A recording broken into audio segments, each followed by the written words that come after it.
আয়াত ১২৯ ربنا وبعث فيهم رسولا منهم يتلو عليهم آياتك ويعلمهم الكتاب والحكمة ويزكيهم إنك أنت العزيز الحكيم। অনুবাদ: হে আমাদের রব, আর আপনি তাদের মধ্য থেকে তাদের কাছে এক রাসূল পাঠান, যিনি আপনার আয়াতসমূহ তাদের কাছে তিলাওয়াত করবেন, তাদেরকে কিতাব ও হেকমত শিক্ষা দেবেন এবং তাদেরকে পরিশুদ্ধ করবেন। আপনি তো পরাক্রমশালী, প্রজ্ঞাময়। তাফসির। ১ নং ভুটনোটের বিবরণ। হাদিসে বর্ণিত আছে, রাসূল সাল্লাল্লাহু আলাইহি ওয়াসাল্লাম বলেন, আমি আমার সূচনা বলে দিচ্ছি।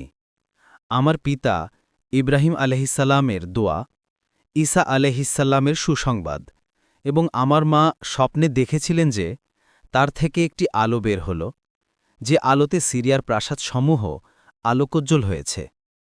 মুসনাদে আহমদ ৫-২৬২ ঈসা আলাইহিসসালামের সুসংবাদ। এর অর্থ তার এ উক্তি, ওয়ামুবাশশিরম বিররাসূলি ইয়াতি মিন বা'দি ইসমুহু আহমদ।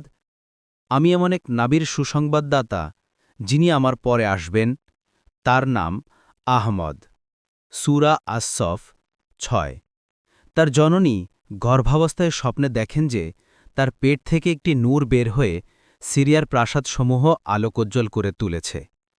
কোরআনে রসূল সাল্লাল্লাহু আলাইহি ওয়াসাল্লামের আবির্ভাবের আলোচনা প্রসঙ্গে ২ জায়গায় সূরা আলে ইমরানের ১৬৪তম আয়াতে এবং সূরা জুমুয়ায় ইব্রাহিম আলাইহিসসালামের দোয়ায় উল্লেখিত ভাষারই পুনরাবৃত্তি করা হয়েছে।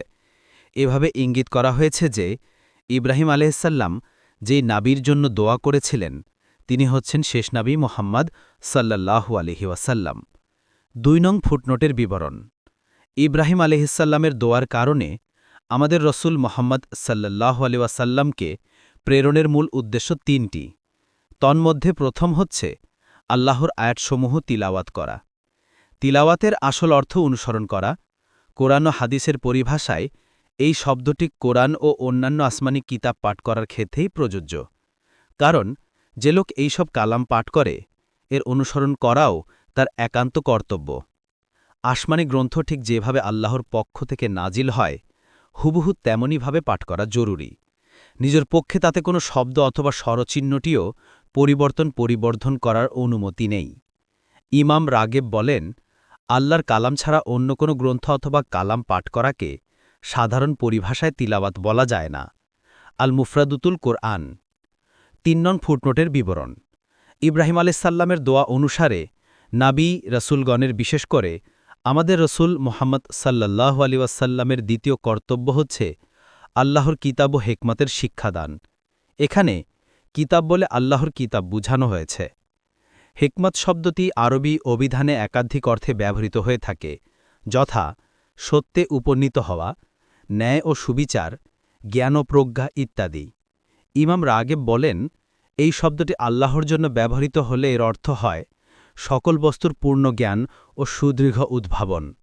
অন্যের জন্য ব্যবহৃত হলে এর অর্থ হয় বিদ্যমান বস্তুসমূহের শুদ্ধ জ্ঞান, সৎকর্ম, ন্যায় ও সুবিচার, সত্য কথা ইত্যাদি। এখন লক্ষ্য করা দরকার যে আয়াতে হিকমতের অর্থ কি। মূলত এখানে হিকমত শব্দের অর্থ রাসূল সাল্লাল্লাহু আলাইহি ওয়াসাল্লামের সুন্নাহ।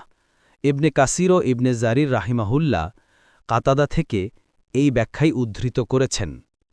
হিকমত অর্থ কেউ কোরআনের তাফসির, কেউ দ্বীনের গভীর জ্ঞান, কেউ শরিয়াতের বিধিবিধানের জ্ঞান অর্জন, কেউ এমন বিধিবিধানের জ্ঞান অর্জন বলেছেন যা শুধু রাসূল সাল্লাল্লাহু আলাইহি ওয়াসাল্লামের বর্ণনা থেকেই জানা যায়।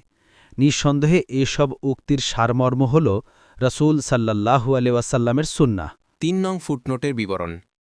ইব্রাহিম আলাইহিসসালামের দোয়া অনুসারে নবী রাসূলগণ, বিশেষ করে আমাদের রাসূল সাল্লাল্লাহু আলাইহি ওয়াসাল্লামের তৃতীয় কর্তব্য হচ্ছে পরিশুদ্ধি ও পবিত্রকরণ। আয়াতে উল্লেখিত ইউজাক্কিহিম শব্দটি জাকাত শব্দ থেকে উদ্ভূত। এর অর্থ পবিত্রতা। বাহ্যিক ও আত্মিক সকল প্রকার পবিত্রতার অর্থে এ শব্দটি ব্যবহৃত হয়। বাহ্যিক নাপাকি সম্পর্কে সাধারণ মুসলিমরাও ওয়াকিফাল। আত্মিক নাপাকি হচ্ছে কুফুর, শির্ক, আল্লাহ ব্যতীত অন্যের উপর ভরসা করা, অহংকার, হিংসা, শত্রুতা, দুনিয়াপ্রীতি ইত্যাদি। কুরআন ও সুন্নাহতে এসব বিষয়ের বিস্তারিত বর্ণনা রয়েছে। এই আয়াত থেকে আরও স্পষ্ট হয়ে গেল যে হেদায়েত ও সংস্করণের ধারা দুটি আল্লাহর রাসূল ও আল্লাহর গ্রন্থ, এ দুটি ব্যতীত কারও হেদায়েত লাভ হতে পারে না। এই আয়াতসমূহে ইব্রাহিম আলাইহিসসালাম অনেকগুলো দোয়া করেছিলেন। ১. আপনার নির্দেশে আমি এই জনমানবহীন প্রান্তলে নিজ পরিবার পরিজনকে রেখে যাচ্ছি।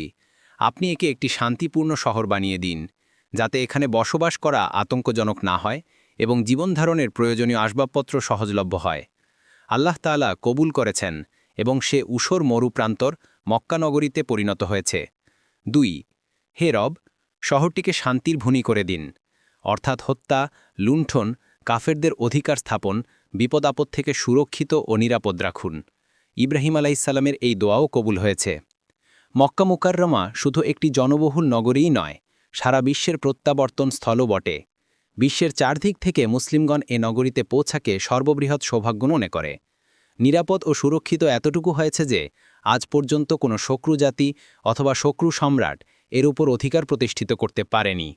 আল্লাহ তাআলা হারাম শরীফের চতুসীমানায় জীবজন্তুকেও নিরাপত্তা দান করেছেন। এই এলাকায় শিকার করা জায়েজ নয়। ইব্রাহিম আলাইহিসসালামের তৃতীয় দোয়া হচ্ছে এই শহরের অধিবাসীদের উপজীবিকা হিসেবে যেন ফলমূল দান করা হয়। মক্কা মুকাররমা ও পার্শ্ববর্তী ভূমি কোনরূপ বাগবাগিচার উপযোগী ছিল না। দূর দূর পর্যন্ত ছিল না পানির নাম নিশানা, কিন্তু আল্লাহ তাআলা ইব্রাহিমের দোয়া কবুল করেন। মক্কার কাছেই তায়েফে যাবতীয় ফলমূল প্রচুর পরিমাণে উৎপন্ন হয়, যা মক্কার বাজারেই বেচাকেনা হয়। এখনও সারা বিশ্ব থেকে ফলমূল মক্কায় নিয়ে আসা হয়। ইব্রাহিম আলাইহিসসালামের চতুর্থ দোয়া হচ্ছে, হে আমাদের রব, আমাদের উভয়কে আপনার একান্ত অনুগত করুন এবং আমাদের বংশধর থেকে আপনার এক অনুগত জাতি উত্থিত করুন। আমাদেরকে ইবাদতের নিয়ম পদ্ধতি দেখিয়ে দিন এবং আমাদের প্রতি ক্ষমাশীল হন।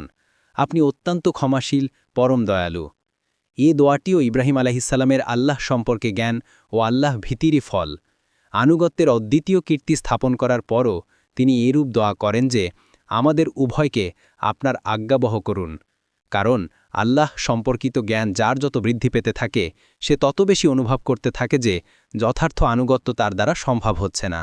এ দোয়াতে সপরিবারে সন্তান সন্ততিকেও অন্তর্ভুক্ত করেছেন। এতে বোঝা যায় যে যিনি আল্লাহর পথে নিজের সন্তান সন্ততিকে বিসর্জন দিতেও এতটুকু কুণ্ঠিত নন, তিনিও সন্তানদের প্রতি কতটুকু আন্তরিকতা ও ভালোবাসা রাখেন। আল্লাহর প্রিয় বান্দারা শারীরিকের চাইতে আত্মিক এবং জাগতিকের চাইতে পরলৌকিক আরামের জন্য চিন্তা করেন বেশি। এই কারণে ইব্রাহিম আলাইহিসসালাম দোয়া করলেন, আমার সন্তানদের মধ্য থেকে একটি দলকে পূর্ণ অনুগতশীল করো।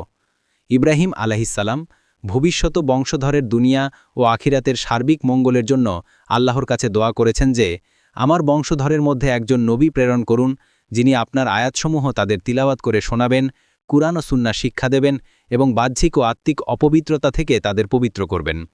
দোয়ায় নিজের বংশধরের মধ্য থেকে নবী হবার কথা বলা হয়েছে। এর কারণ প্রথমত এই যে এটা তার বংশদের জন্য গৌরবের বিষয়। দ্বিতীয়ত এতে তাদের কল্যাণও নিহিত রয়েছে, কারণ স্বগোত্র থেকে নবী হলে তার চাল চলন ও অভ্যাস আচরণ সম্পর্কে তারা উত্তম রূপে অবগত থাকবে, ধোঁকাবাজি ও প্রবঞ্চনার সম্ভাবনা থাকবে না। পরবর্তী তাফসিরে যেতে ভিডিওটি শেষ হওয়ার পূর্বেই এই বক্সে ক্লিক করুন। ভয়েস বা উচ্চারণে অনিচ্ছাকৃত ত্রুটি ক্ষমাসুন্দর দৃষ্টিতে দেখবেন ইনশাআল্লাহ।